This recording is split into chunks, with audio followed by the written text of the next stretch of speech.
Good morning, everybody. It is so fantastic to be here this morning. This is actually not the first time I've been to Nigeria. This is my second visit, and I think things are a lot different this time. I arrived on Friday night, last night. Very little traffic, very easy to get around. Absolutely, staying with my colleague Funmilola over there. And I'm just very, very pleased to be here. I'm in the best country in the world, in my view.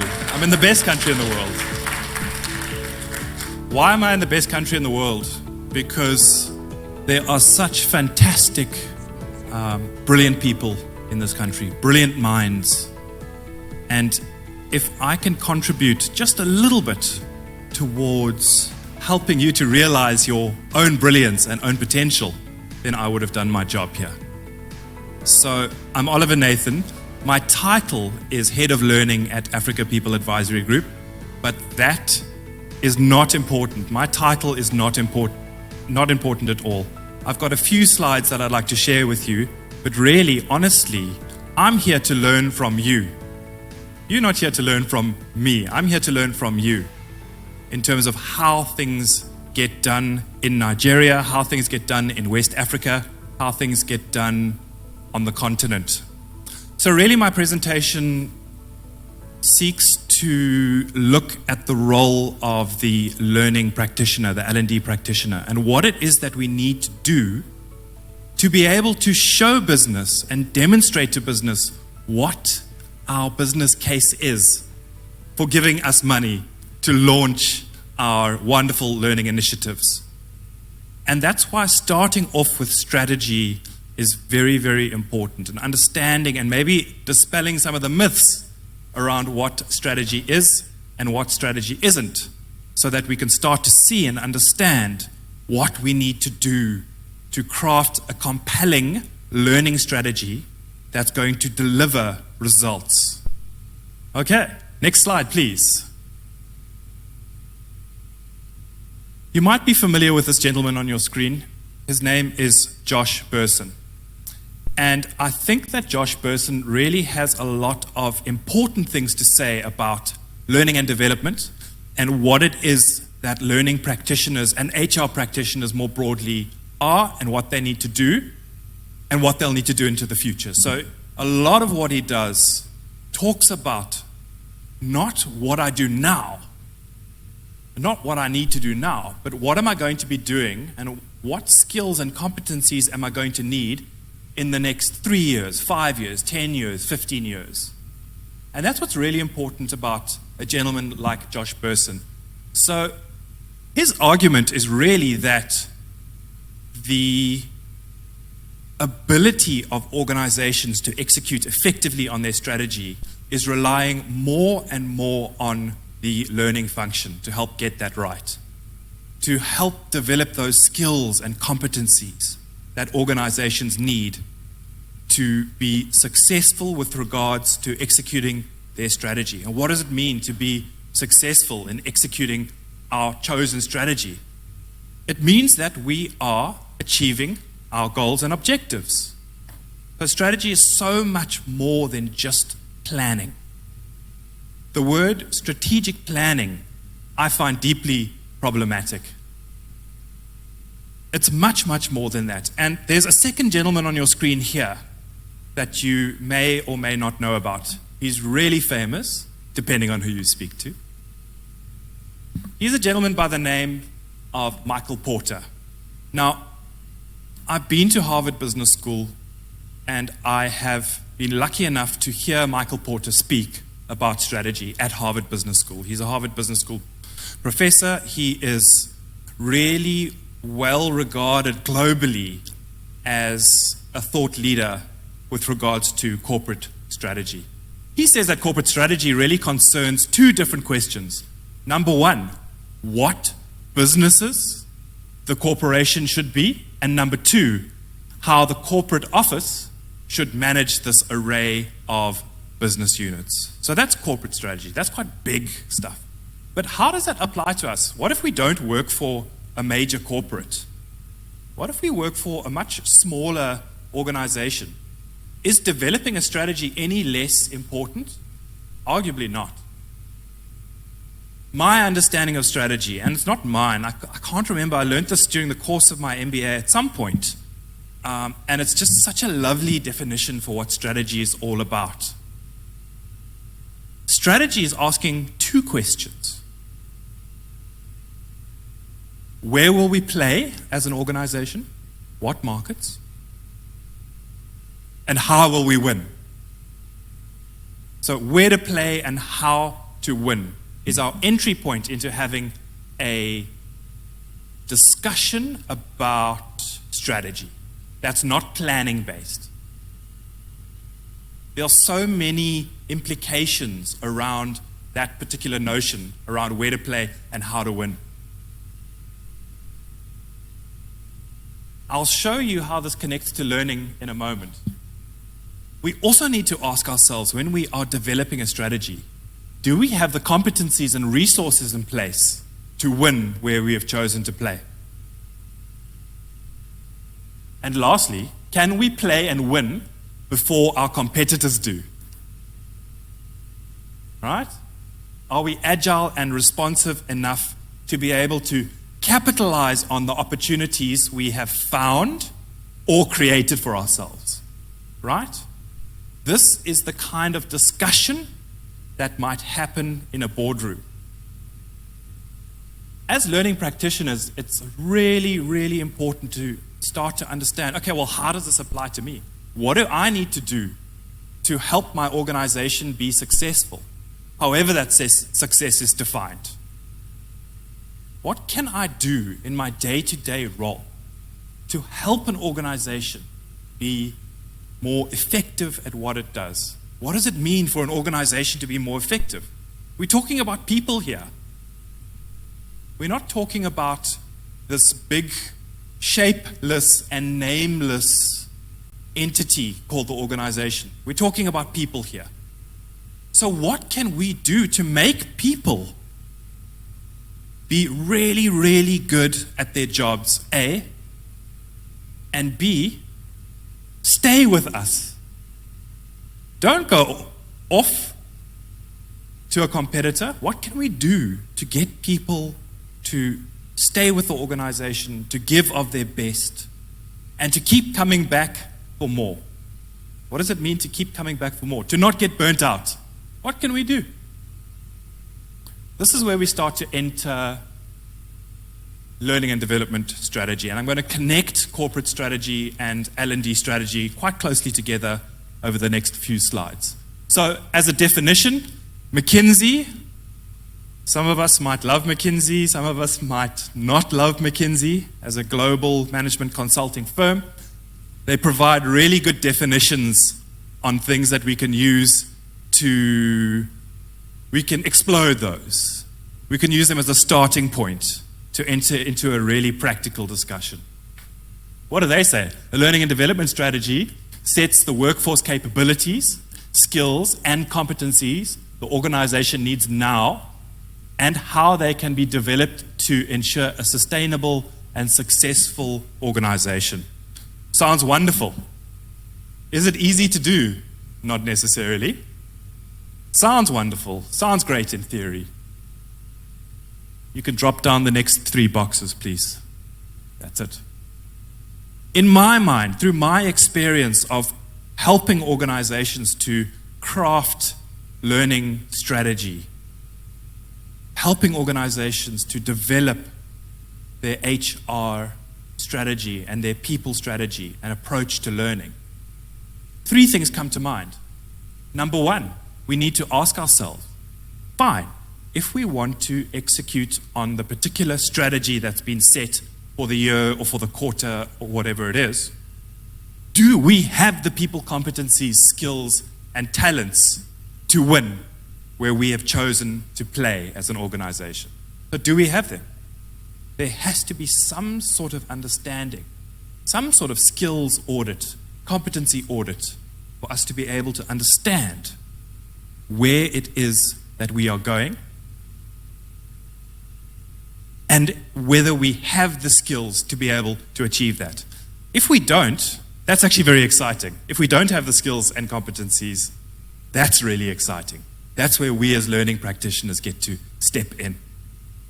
Number 2, as I've mentioned, what are the skills and competency gaps, and how do we plan to fill these? This is where our internal relationships are so important. And I'll talk about the changing role of the L&D practitioner shortly and how this relates to strategy. Number 3, how will we know whether our learning interventions have been successful with regards to answering that how to win question? Very, very important. Okay, next slide, please. This is such an important slide for me. I feel quite proud of this piece of theoretical work. And the test of this theoretical work that I have put together only comes through my own experience with regards to how do we get internal strategic alignment inside of the organization. At the highest levels, we've mentioned already, corporate strategy is around those questions of where will we play, in which markets, segments, etc., and how will we win there? What does success look like for us? That's the very high-level strategic questions. We could also ask the question, equally, does our culture support or detract away from us being successful where we've chosen to play? You may have heard the expression that culture eats strategy for breakfast. Have you heard that? Culture, it's a very old expression. It must be about at least 40 or 50 years old. But culture really does eat strategy for breakfast. The way in which people do their thing at work, do their job, happens in really patterned ways. Our patterns of working will determine whether the organization will be successful or not. So if we have developed a strategy that does not speak to those patterns of work, those habits, those rituals we have at work, if strategy is not aligned to that, never going to be successful. Never ever going to be successful. So that's why I put this up here. It's easy to forget how important organization culture is with regards to developing a strategy. At a level down, let us look a little bit at talent strategy. And I've separated learning and development strategy and talent strategy somewhat, just for the sake of this particular presentation. But in reality, learning and development, or talent development and talent acquisition strategies, are potentially part of the same thing. But I did separate them out. Very, very, very, very important question here. In my mind, talent strategy is slightly different from learning and development strategy, because talent strategy really starts to ask us, okay, fine, are we going to build our talent in the organization? Or are we going to buy our talent in the organization? Or are we going to borrow talent in the organization? Slightly different kind of question from what skills do we need? What skills do we need to develop? Slightly different. With regards to talent strategy, do we attract and retain the right kind of talent? And how do we know? The honest truth with regards to working in large and small organizations over the last almost 20 years now. I know I look quite good for 39, I thought. That was a joke. You can laugh. The honest truth is sometimes some people in the company have just got to go. Sometimes we don't make the right hires. Sometimes we make what appears to be a good hire, but our ability to develop this person and get their performance just really fantastic is sometimes compromised, and it's sometimes not related to the development function in the business itself. Sometimes people have just got to go. So very important with regards to talent, we're talking about talent acquisition. Yeah, our approach to buying in talent, right? Here's a provocation for you. How do we know what talent, skills, and competencies we will need to win now and into the future? Very difficult question. Very, very difficult question to answer. At one level down, we start to look a little bit at L&D strategy. So this is around, in particular, the talent that we already have in the business. Employees, right? So we're going to talk about developing employees now a little bit. What kind of interventions will we run to develop our people? What resources do we have at our disposal to roll out our chosen interventions? There's a build or buy question in there. Will we have to build learning interventions? Or do we have budget to buy learning interventions? What's going to give us the most bang for buck? Do we consider ourselves an innovative learning organization? Be honest here. Do we consider ourselves an innovative learning organization? And lastly, this is where the so-called rubber hits the road. What was the result? What was the result of our work? What was the result of trying to align the organization from a learning perspective to its corporate strategy? And what was the business result? What was the business result? What I'm going to talk about now, aside from this particular slide, is what L&D practitioners can start to do to start to build a business case for learning. My firmly held belief is that if we can walk the walk and walk the talk of business, we will be much more effective in our role, almost regardless of our level of seniority in the organization. Have we stopped to consider what is the level of our own business acumen? Do we understand how our organization makes money now and into the future? Have we stopped to consider that? Have I sat down with a finance manager or the CFO for a cup of coffee to understand the business from a financial perspective? Or am I just hanging out with my work friends? These are really, really important things. And they're free, right? Very important. We don't necessarily have to spend money to start to develop our business acumen, to start to develop our internal consulting capability, to be able to step into the world. What does finance's world look like? You probably know quite a lot about what HR's world looks like. What does operations world look like? What's important to them? What are the priorities to them? Procurement, what does their world look like? The world of contracts. To be able to understand that just a little bit better. Just spend some time with these people, having conversations. And at the same time, build your network. I love networking. I love being up here on a stage and chatting to Ademola. We have lots of chats over WhatsApp because we've become friends. It's important that we've become friends, because if Ademola and myself were not friends, I would not be here this morning. Go out there, build those relationships in the organization. So important, so important. Become the internal consultant that maybe you thought you weren't capable of doing. Okay, next slide, please. My key slide for this presentation is this one.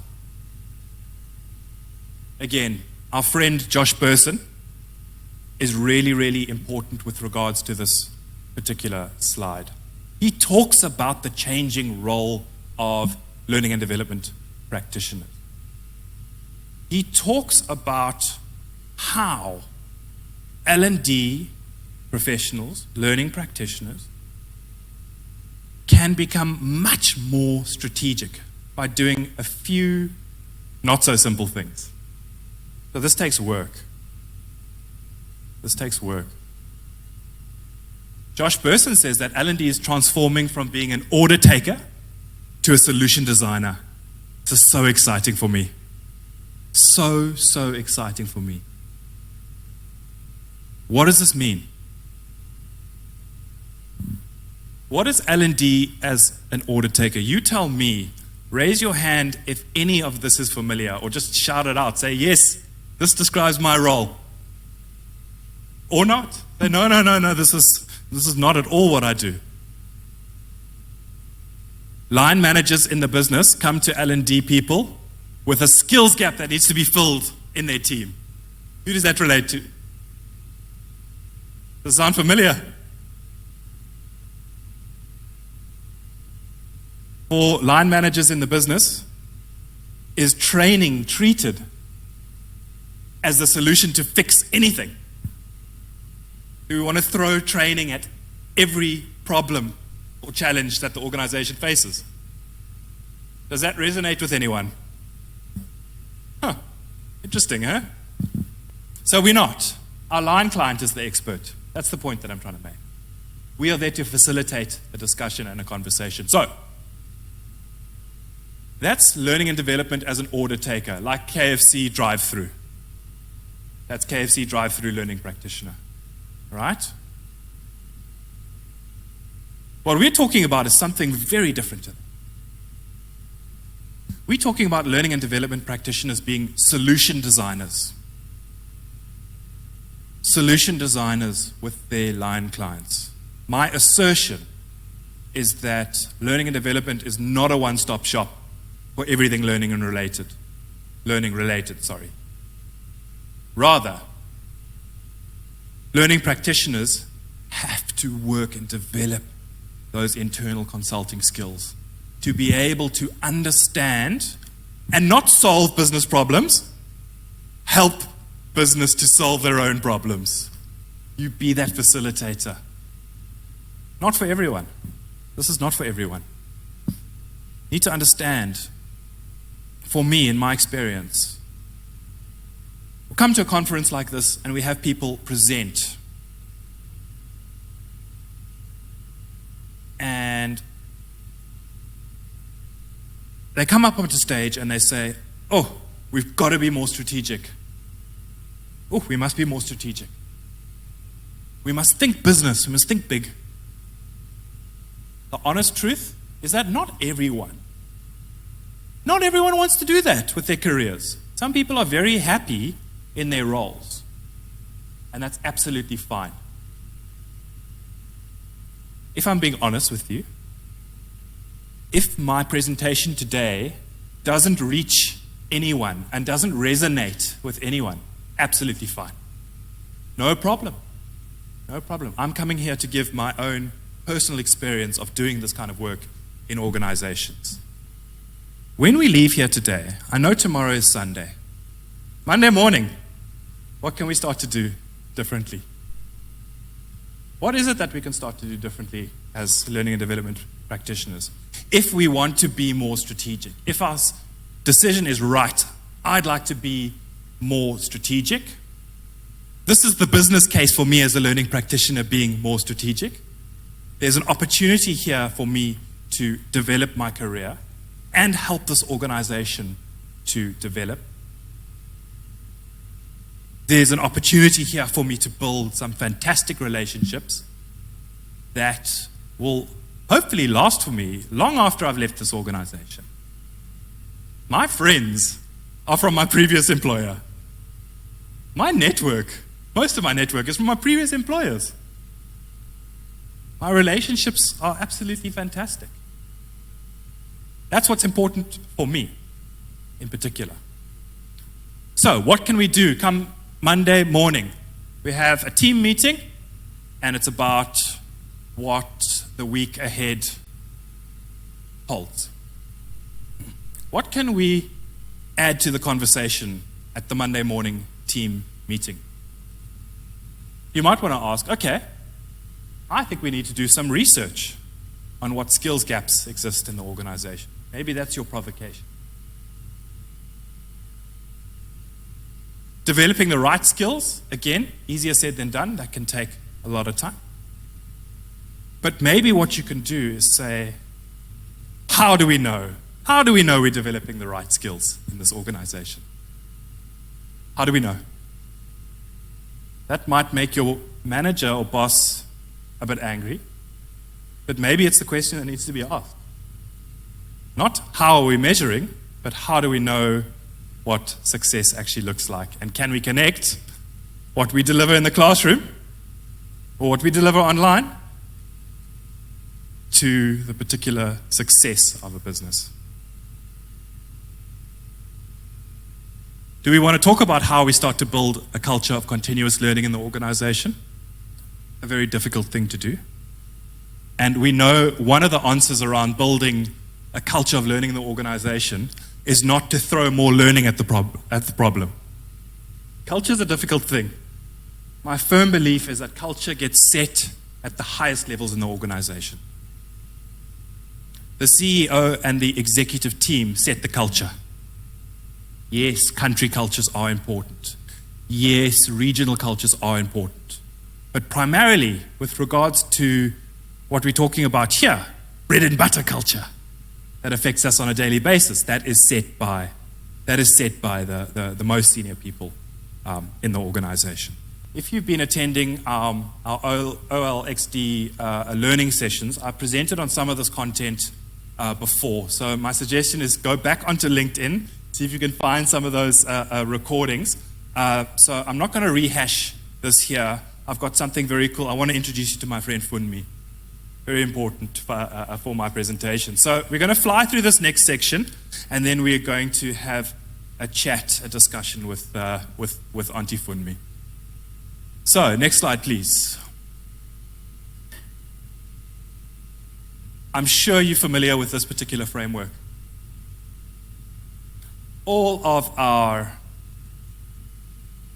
evaluation forms that we use in company, or whether you send your people on some training with an external provider or a business school, whatever it is, they all use this particular framework, usually level 1 and level 2, right? So, in terms of Kirkpatrick's 4 levels of evaluation,